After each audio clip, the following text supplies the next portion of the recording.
విశాఖ ఎమ్మెల్సీకి సంబంధించినటువంటి దాంట్లో పీలా గోవింద్కి ఇవ్వబోతున్నారు అన్నటువంటిది తాజాగా తేలుతున్నటువంటి అంశం. రేపు మాపు తేలబోతుంది. పార్టీకి సంబంధించినటువంటి మీటింగ్లో అది ప్రకటించబోతున్నారు. ఎందుకంటే అక్కడ టోటల్గా 640 దాకా ఓట్లు వైసీపీకి ఉన్నాయి. 211 దాకా తెలుగుదేశం, జనసేన, కూటమి, బీజేపీలకి ముగ్గురికి కలిపి ఉన్నాయి.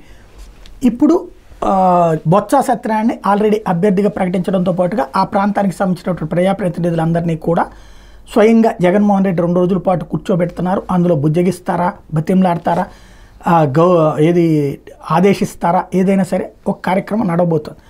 అదే సందర్భంలో ఈ తెలుగుదేశం పార్టీ బలమైన అభ్యర్థిని పెట్టాలనుకుంది. పీలా గోవింద్కి ఆ సీటు ఇస్తున్నది. కాబట్టి ఏం జరుగుతుంది? ఈ సీటు పూర్తి బలముండి వైఎస్ఆర్ కాంగ్రెస్ పార్టీ సొంతం చేసుకుంటుందా, లేదా ఒకనాడు అట్లాగే పూర్తి బలముండి వైఎస్ వివేకానంద రెడ్డి ఓటమి పాలెంట్ జరుగుతుందా? అధికారంలో అప్పుడు తెలుగుదేశం పార్టీ అది హస్తగతం చేసుకుంది. ఏం జరుగుతుందో చూడాలి.